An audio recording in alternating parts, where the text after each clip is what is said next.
as you heard there, never looked back. So let's tip our caps first to Detroit before we get to the turnover machine in Cleveland, who has been on many teams turning the ball over. But, Courtney, let's start there. Detroit, heck of a performance last night. It almost feels like this may be a little premature, but down 3-1 to Orlando may have been the best thing that ever happened to them. They're justifying themselves as the 1 seed. They look like it finally. And I agree that what happened in that first series gave them a level of, a dose of reality serum about how they have to play in order to advance in the playoffs. And how they have to play is getting Cade Cunningham some help. That's exactly what happened. Tobias Harris was excellent last night. You mentioned Jalen Duren. He dominated in the paint. Evan Mobley and Jared Allen looked completely overmatched by, or I guess, they look like they were lost, honestly. What is you overmatched just said, the right word? Right. Oh, yeah. Courtney, all I could think about, I'm sorry, I don't mean to yell about this, but I can't believe my guy, who's my friend for 20 years, our teammate, ESPN Cleveland, Emmett Golden, actually said on the air a year ago here on ESPN Radio, he would not trade Evan Mobley for Giannis. Are you nuts? Yeah.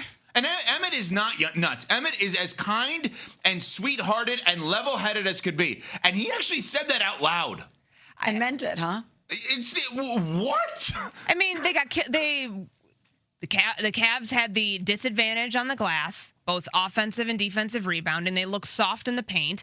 I don't know what they expect against a team that's built on physicality like this, and they've made that their MO all season. We're just now seeing it where we didn't see it in the spurts that we thought we might in the first-round series as consistently as they need to have it happen. But honestly, this is the Pistons team that we expected from the start, and we got that. Can they maintain this through the series? If Cleveland's relying on James Harden to be their offense and also their Achilles heel, then you probably get that. Shout out to the Pistons. Their first Game 1 win in any round since 2008. Oh, I like what's happening here. Smalls is going full sports talk radio. The thing she hates, lead with negatives. She doesn't like that. She's about to lead with the negative. Go ahead. No, I can tell. No. Go ahead. Shout out to them. But they forced 20 turnovers that led to 31 points, and James Harden committed 7 of them. 7. Last night was James Harden's 181st playoff game. He's committed 633 postseason turnovers in his career.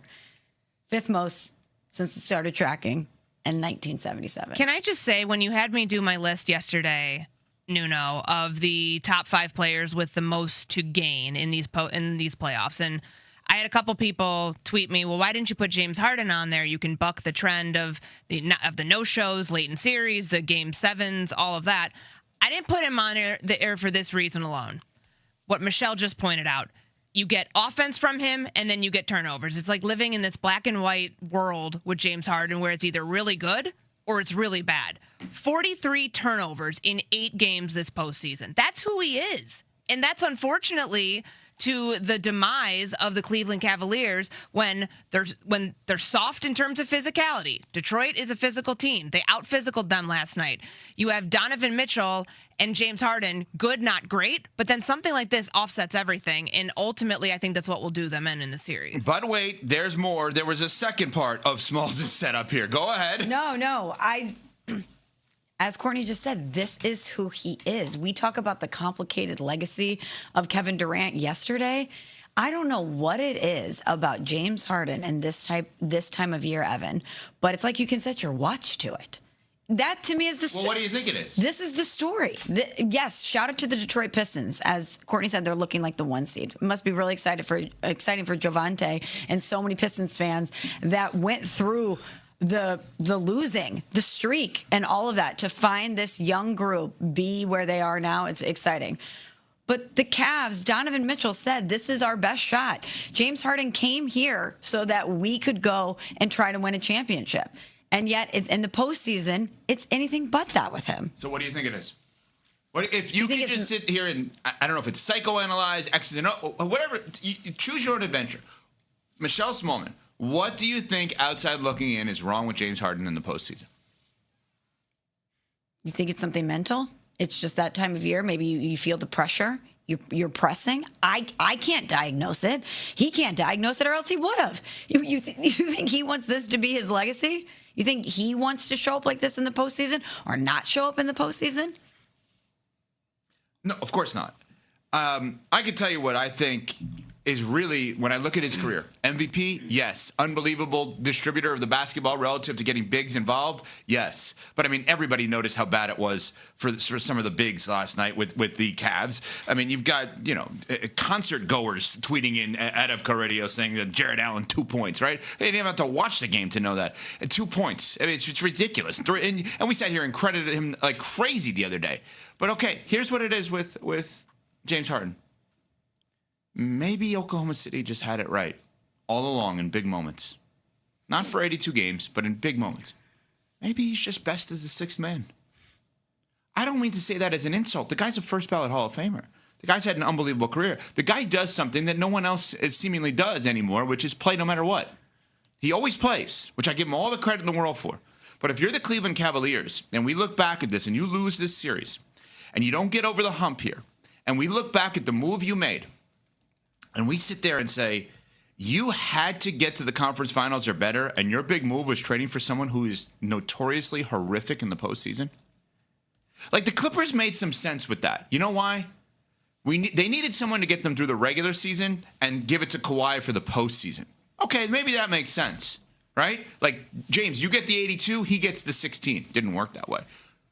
But this, all of the turnovers, like Courtney mentioned, like you're giving the stats, and the bigs with Allen, 2 points, 3 rebounds in 18 minutes. I mean, that was a bad. We talk about the Lakers as a bad showing, Courtney. The Lakers' bad showing, I don't know that they can do much more. The Cavs can absolutely do a lot more here. Should James Harden be benched? Like, Yeah, Max Strus has been great, and I think Max Strus brings the best out of Jared Allen. Actually, I feel like that's a conversation that needs to be had right now in Cleveland, because he's becoming a liability, especially late in games. I mean, there's a moment that he couldn't shake Duncan Robinson and commits a turnover because he falls forward and bounces off of his opponent's foot. Like, this is who he is. We keep trying to square peg, round hole James Harden in the postseason when he's never once proven that he can be reliable at this stage, and especially later on. This is a problem, but I think that Cleveland had to knowingly accept that when they brought him in at the trade deadline, that you've got to find the answer to his issues somewhere else. When the offense is good but not good enough from Donovan Mitchell, when your play from your bigs is good but not good enough against a physical team like the Detroit Pistons, you're going to be in a situation like this where it can be a tie game late, but ultimately you're going to lose because he's going to be what happened. Like, his play is going to be what ultimately does you in late in games. Unbelievable. Yet again, another game where he had more turnovers than field goals made. 43 turnovers, 8 postseason games this year. He's a turnover machine. I mean, there's no other way around it. Hall of Famer? Yes. All-time great scorer? Yes. Always getting bigs involved? Usually not last night? Yes. Made the finals as a sixth man. Just saying. That was a long time ago, obviously. But to Courtney's point, maybe you start your career that way, and in postseason, you finish your career that way. Are we ready to get brooms out? We will discuss after I tell you about Grainger. As you know, managing maintenance, repair, and operations is never easy. But for the ones who always rise to the challenge, Grainger has your back. From professional-grade products you can count on to fast, dependable delivery, they're there to help you keep things running smoothly. Plus, their technical product specialists are here to help you answer the tough